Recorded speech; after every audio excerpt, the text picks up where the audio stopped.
with Michael, and he drove, what was it, 15 hours from St. Louis all the way to Florida, man. Yep, straight. And he is the first guy to ever come from out of state. If I've ever done a video with you before, you know I usually go to you. So first of all, I want to thank you for coming out all the way. Absolutely. This is his 2018 Kia Stinger GT2. It's all-wheel drive, correct? Yep. How much did you get this car for, and when did you get it? All right, so I got it in 2019 on October 25th, and I got the car because I got a breakup, so then I spent the money on myself. Okay. All right, and I got the car for 38 and some change. What I did is, you know, this car when it was brand new, I even still have the sticker in laminated, you got the window bro. sticker? Yeah, right. It's laminated too, bro. I'm gonna put that somewhere here. Yeah. Anyways, so I got the car brand new. Or I'm sorry, it wasn't brand new. It was a demo. Okay. On top of it, so it was a demo. It was the only blue GT2. Oh, I had to have it blue. I had to have the white seats. Why would I want the white seats? Because Teslas have white seats. All right. That's why. All right. And it's fresh. When a gal or someone comes in, they see a clean white interior. Okay, this guy has his shit together. Yeah, yeah. Like, all right. You know, I sat at the dealership for I think 5 or 6 hours, and I leased the car. So the thing is, to me, is my Subaru BRZ. I still owe $10,480 on it, and I haggled them, and I bought the car for, like I said, 18. Yeah. By the end of it, I sold it for 18. Plus, I got the lease incentives, and my payment every month was $339. Yeah, that's not bad at all. What the hell? How much was the insurance on this thing? It's like $280, $290 or something like that for the first couple months. I did a 3-year lease. Preferably, you're supposed to do a 2-year lease to do the buyout. But I did a 3-year lease, and then I bought it out this month. I took a loan out. All in, with all the price, I got the car for 38 and some change. Okay. If you sold it, you know, next year or something, you wouldn't lose much money. I wouldn't lose any money almost, because you got to remember this car was 54 new. Like sticker. Yeah. 54 new. Do you want me to tell you why I got it? Yeah. Why'd you get this thing? Okay. I don't know if you see this wonderful shirt I have right here, because it's of Daddy Doug. But I always watch Doug DeMiro's videos all the time, and when this car came out and I saw the review and I heard Doug's expression and him explaining it and how excited he was and what he loved about it, and I watched a lot of Doug DeMiro videos, and this interior alone is not like normal vehicles. Like I said, just these heat. Like, there's not really a lot of them that have that toggle. You know? Yeah. Or I know this reminds me of Mercedes. Like, every little thing that I like from an expensive brand that I can't afford, this has. Dude, I gotta say, these seat coolers are working pretty well. Are they working great? Yeah. I had these on like 90% of the time while I was driving. It was great. This, for a year and a half, this was my only car. So how does it do for you as a daily? It does everything. It does everything I want. Like I said, the gas mileage is good. Like I said, I mean, driving here, I got around 27 and some change. It went down a little bit since we, been sitting at idle. Right. But just doing that, man. I mean, this car, and it scoots. It's got all-wheel drive. It has everything. And then I got that should I say Trump money? Oh God! From the you got the stimmy. Yeah, so I got these cutouts I added from the stimulus check. Okay. And then I had these couple carbon fiber pieces. Wow, that makes a huge difference. Huge difference, right? So this is, I just had in smart mode. When you were just driving, right? It was quiet as all hell, right? Yeah, I didn't even notice it had any sound. Right. So this is just sport. So this is 80% rear, 20% up front. Okay. And then we're gonna do custom, and this is stock still. Right. So this is 50-50 sport transmission. Yeah. And then I forget. There's one other thing I have. Steering or something. I think it might be steering. Okay. But you hear the little pops and crackles. Yeah. So I'll go ahead and goose it. It's linear. It's funny, it's like so smooth as you get up there, man. That's what I'm saying. Like, the car, it isn't violent. No. If you're ever looking into buying a Kia Stinger, the exhausts that they are trying to sell you are like $1,200, $2,200. This is just some cutouts I added from the stock exhaust. I was $600 off. Yeah. I mean, it sounds pretty good. And it sounds good. Yeah. Like, I know it's got a little bit of drone, but again, I can hit a switch like Vin Diesel with his nitrous in Fast and Furious. So, yeah, do your thing. So, have you ridden, like, you've driven a GTR? Yeah. Have you ridden in a G35 or anything like that yet? G35s and 350Cs, yeah. 350Cs. Yeah. Does this sound like it a little bit? Yeah, it has like that. I don't want to say it has a VQ sound because it doesn't sound like a trumpet. Right. But it's got like, it's got like that. Is it almost like a hybrid? In It's like got a like that 350 and a GTR. That's to me. That's what it reminds me. Yeah, it's got that typical like big V6 sound that you would expect from a sports car. Right. So the only thing I have on it right now is just the cutouts. I haven't done the intakes yet. I'm going to do that, but the thing is, again, as a young kid, how about I pay off the car first before I start dumping all this money in a car that I don't actually own yet? Casey kind of talked me into that. Casey Putsch. It's just like, be smart with your purchase and everything. So, you know, like for instance, that carbon fiber piece in the back, that hatch, I got the last one in the country at the time. At the time, I don't know if they made more. Okay. But you know, it's just nice little touches I added to the car. It picks up really good, man. It pulls. Yeah, but you're right. It's smooth. It's smooth. Linear. I love the looks, and it's everything that I want in a car. That's the thing. It's just everything that I want in a car. Have you had any issues since you've owned this thing? Or? So another thing that I like about Doug that I've kind of adapted myself, or adopted, I should say, from Doug is he's kept that, you know, how like with his CarMax or whatever the hell he is with his Range Rover, warranty and all that stuff. His warranty. Yeah. You gotta remember, like, this is a twin turbo V6 all-wheel drive car with a 10-year 100,000 mile warranty. 10-year 100,000, and it's a 6-year 60,000 mile bumper to bumper. Damn, that is pretty good, man. This car came out a year later. Audi came out with the A5. Yeah. Which is a hatch. Yeah. And then like a Sportback or something. Which is the exact same thing as this. Yeah. And then my my foreign neighbor who really liked this car bought an A5. Okay. And you know what I said? I said, I thought you really like the Kia Stinger. He goes, yeah, I did.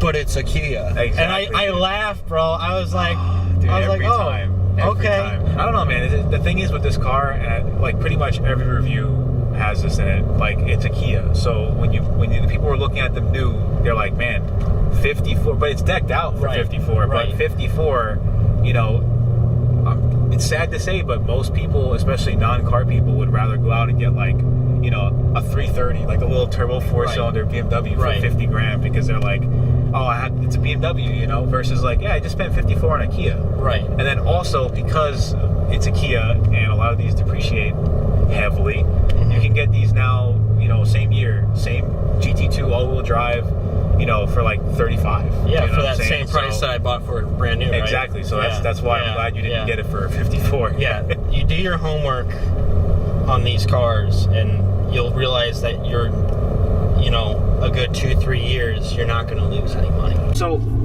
have you had any issues with this car? I know you're at 29,000 miles now. Anything crazy going on, or? So, when it's raining out and you go up like a good 7% grade uphill, and you mash it down, it turns out the transmission doesn't like spinning all 4 wheels up like a mile up the road. Yeah. Who knew, right? So Kia fixed it for free. I mean, okay. But I have photos, and I'll give it to you, of them. They had to take the whole engine out, transmission out, everything, dropped everything. What'd they fix? They replaced the whole transmission. Oh, wow. Like that. And they gave me a loaner for free, unlimited miles. Powertrain warranty, man. Yeah, that powertrain warranty. First time in a Stinger. The steering actually feels pretty good. Right.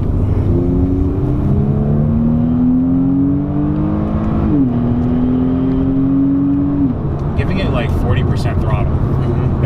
Oh, really? Yeah. Honestly, it corners really well. I'm impressed with this thing. This is why, like, if don't go based off of like their reviews. You know, like if you want to go you know, if you want to buy one of these, go to a dealership and try it out. You might like it. Yeah. You know. Honestly, I think if my, you know, something like my dad who had a Kia Optima, if he drove this, he'd buy it on the site. Yeah. You know.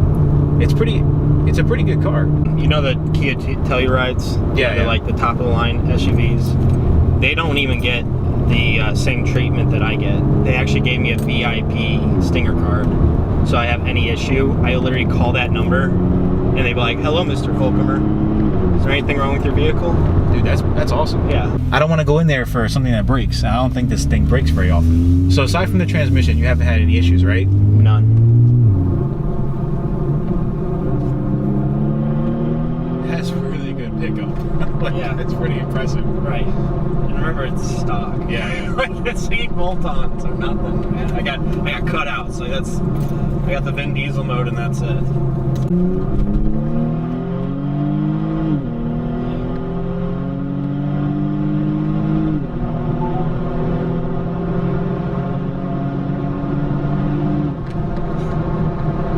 I can feel it.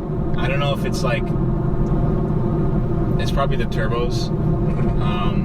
It's not like a big old V8 where like past something it, you know, Right. past like 120-ish, kind of like falls off.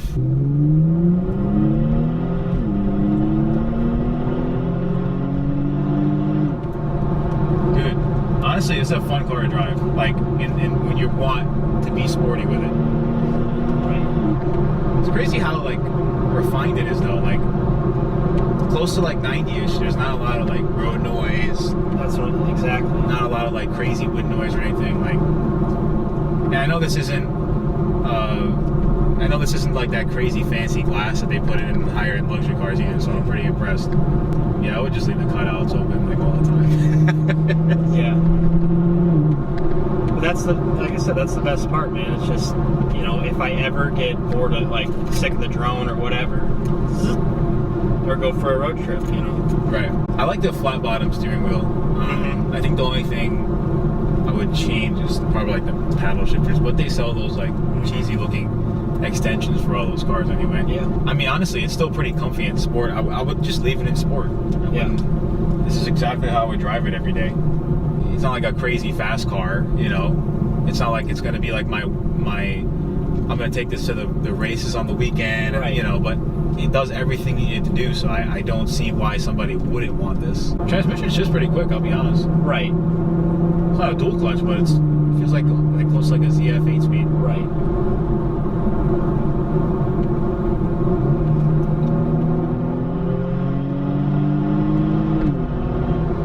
It's just linear. Yeah. Feels pretty good. Yeah. Steering's nice, like.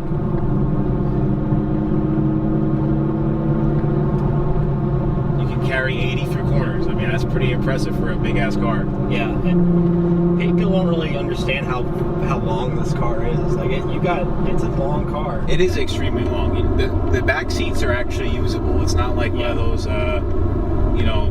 Like a Jetta. Yeah. Like the 01 Jettas. It's not like these, because they have so many like SUVs now that do like this coupe look, and there's no space in the back. There's no space. So this has space in the back seat, and it has a big ass hatch. Yep. It's pretty impressive. How's this thing on autocross? It's fun. It does roll. Like a lot of body roll? It has body roll. Well, I mean, of course. I'm gonna say this right now. There's STL Stinger Club.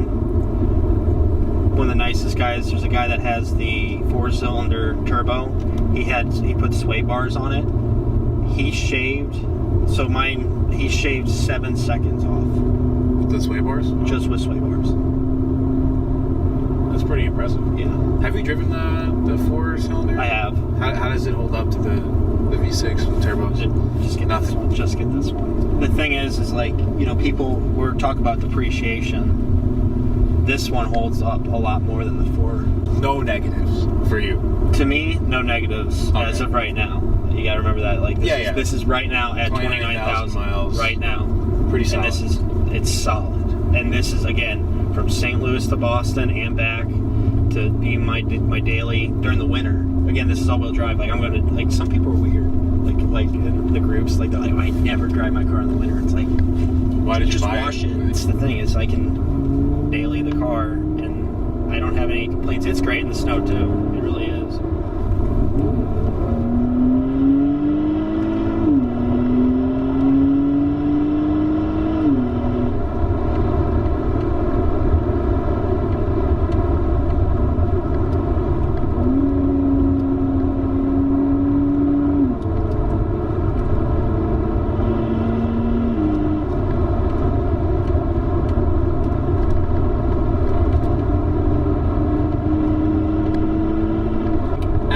It feels floaty, but how many people buying this are going to be doing 100 miles an hour trying to hit corners like this? Not many. What's a common suspension upgrade for this? Is there any? Ibach springs. Alright, because I think the biggest thing is like at higher speeds, Floats. yeah, it's really floaty, but I mean, it's a big heavy car that's supposed to be comfortable and luxurious. Again, it's not like it's not a single direct purpose sports car, so for what it is, it's good. It's just, I know a couple of little light mods can really change the driving Sway experience. bars. I can't express to you the difference it is on this car if you put sway bars on this thing. Also, I want to say this car has a heads-up display, which is actually pretty freaking cool. When you run the GPS, it also throws a GPS on there. That's pretty cool. It's like fourth gear climbing a hill. Yeah. Super easy in this thing. It pulls, man. Yeah. It does, like, there's no real lag. It comes out of the corner really nice. Yeah. It's more fun than I was expecting. So you have a YouTube channel, right? I do. What's it called? It's V12 Sacaputas. So where did you get that name? All right. Long story short, when I was in Spanish class, for some reason, I just thought the word sacaputas was funny because, and even when you play video games, and my channel is a gaming channel / what I Post cars, stuff with the Stinger on there. Basically anything that I have interest, that's what I'll post. But I named it V12 Sacaputas because 80% of people that are online that are American thinks it means a bunch of pussy. That's what, like, Sacaputas. Like, it's just great. And then you have the random text like, bro, a V12 pencil sharpener? I'm like, yeah, bro. Don't you like Top Gear? God. Shut up. So yeah, I'll put the link in the description. Yeah, for sure. Do you use Instagram or anything like that? Dude, I don't do anything other than just YouTube. I'm not a big social media guy other than just YouTube. All good, man. Nothing wrong with that. Yeah. But it's a pleasure meeting you, though, man. Yeah, good. Glad Thanks. I came down.